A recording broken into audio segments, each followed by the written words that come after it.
എന്താടാ? ചേട്ടൻ എന്നോട് അന്ന് ഒരു വീട് വാടകയ്ക്ക് കൊടുക്കുന്ന കാര്യം പറഞ്ഞിട്ടുണ്ടായിരുന്നില്ലേ? ആ, ഈ വീടാ കൊടുക്കാനുള്ളത്. ഞങ്ങളപ്പുറത്ത് ചായ്പിൽ താമസിക്കും.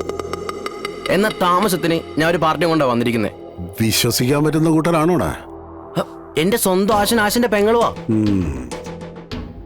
ചെല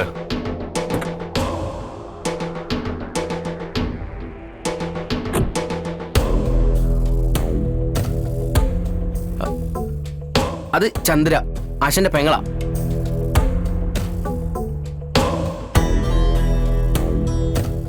ചന്ദ്രയുടെ കല്യാണത്തിന്റെ കാര്യം പറഞ്ഞ് വീട്ടുകാരായിട്ടൊന്ന് ഉടക്കി.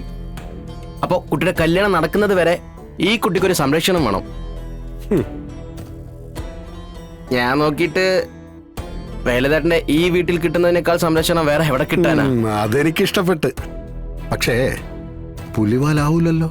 ഏയ്, ഒരു പുലിവാല ആവില്ല. മാത്രമല്ല പറയുന്ന കാശും തരും. കാശിന്റെ കാര്യമൊക്കെ അവിടെ നിൽക്കട്ടെ. ഈ കൊച്ചു എവിടത്തെന്നാ പറഞ്ഞ്? വലിയ പുള്ളിയുടെ മകളാ, മാണിക്കോത്തെ മഹേന്ദ്ര മുതലാളിയുടെ. ഓ, വലിയ പുള്ളിയല്ല, വലിയ പുലി അല്ലടാ.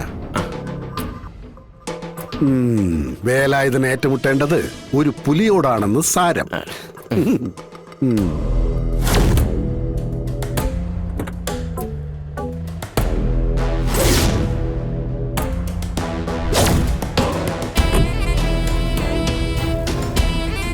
ആ പുലിയുടെ മകനാണ് ഞാൻ.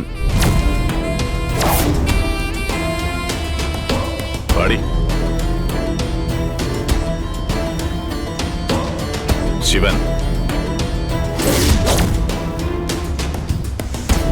2 ദിവസം, അത് കഴിഞ്ഞ ഇവളുടെ കല്യാണമാ. അതുവരെ ചേട്ടന്റെ ഒരു നോട്ടം ഉണ്ടായാൽ മതി. കല്യാണം നടക്കുമ്പോ നടക്കട്ടെ, എനിക്ക് വാടക കിട്ടിയാ മതി. പിന്നെ എനിക്കുണ്ടൊരു മോള്, ദേ നിൽക്കുന്നു. അതാണ് വള്ളിയാണെങ്കിലും കയറി പിടിച്ചത്.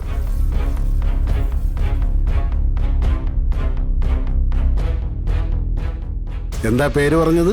ചന്ദ്ര. ആ, ആരെ വിവാഹം കഴിക്കണം എന്നുള്ളത് അവനവന്റെ ഇഷ്ടമാ.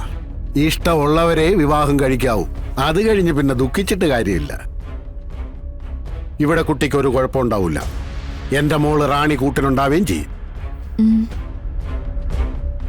ഏട്ടാ, ഞാൻ തൽക്കാലം നീ ഇവിടെ നിൽക്കേ.